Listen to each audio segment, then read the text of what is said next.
Standing on the mountain and give you praise.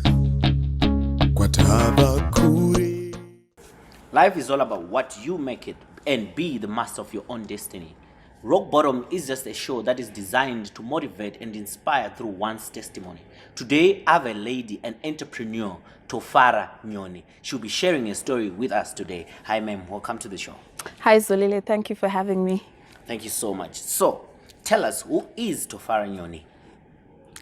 TOFARA Nyoni is a young female entrepreneur, an academician, a gender activist, as well as a philanthropist.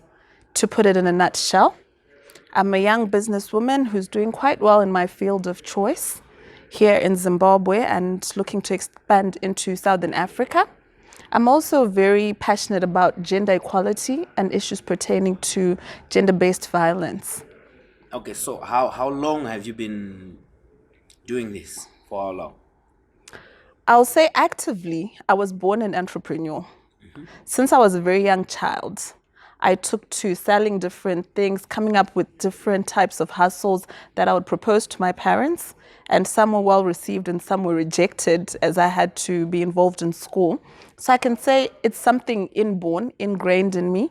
I was born an entrepreneur. Actively, from a business perspective, I think I have been in business for the last 6 or 7 years. How's been business since everyone else is complaining we're living in very hard economical conditions? How are you managing? Zimbabwe is not easy terrain in terms of business. There are so many variables that make it so difficult. But we thank God. I think in the businesses that I'm involved in currently, we're certainly keeping our heads above water. If anything, we can see a growth trajectory even in this current economic climate. Okay, let's dwell a little bit on TOFARA at that young, tender age when you were hustling and selling things, probably, like you said, some being received. So I think I'm born by a very enterprising woman. I watched my mother was involved in the banking sector, but still she had a lot of different things that she did outside of work. So that has always been very inspirational. Apart from that, I think certain people are born to be entrepreneurs. It's actually in your blood, it runs in your veins. I've attempted several times to work for different organizations, but I tend to find that it's not the mainstream for me. So in other words, you want a job that you're hands-on and you're the brains. You don't want to be under someone, is that what you're saying? I think I do well when I'm the driver of the ship.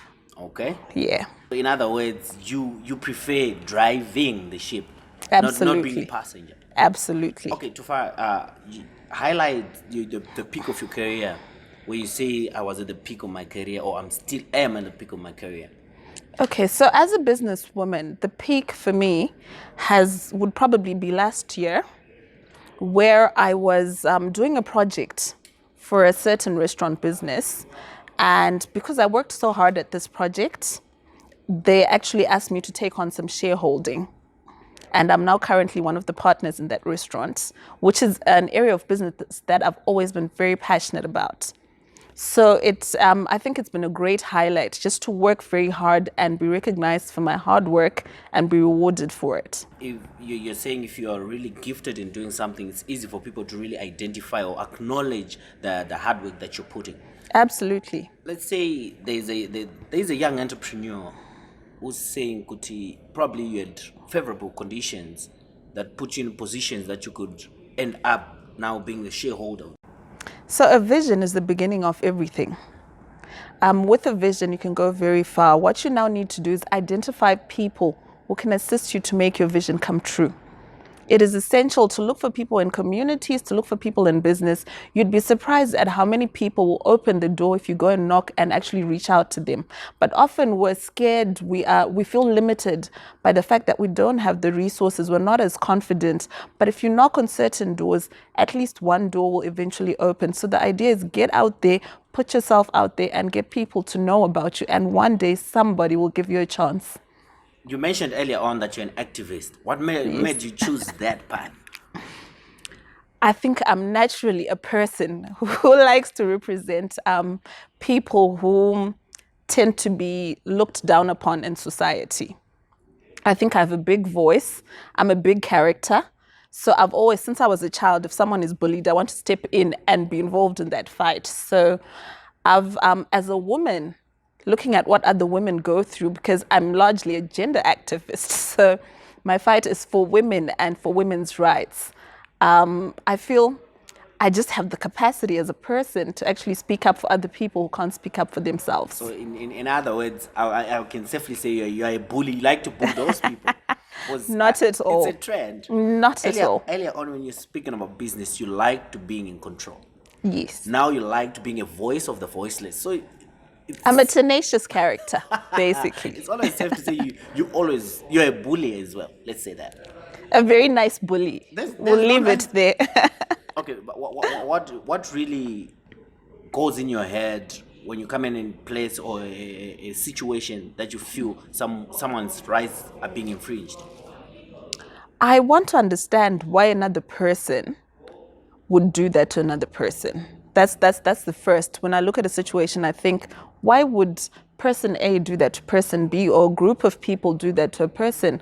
What leads people towards the psychology that makes them want to abuse or to infringe on another person's rights?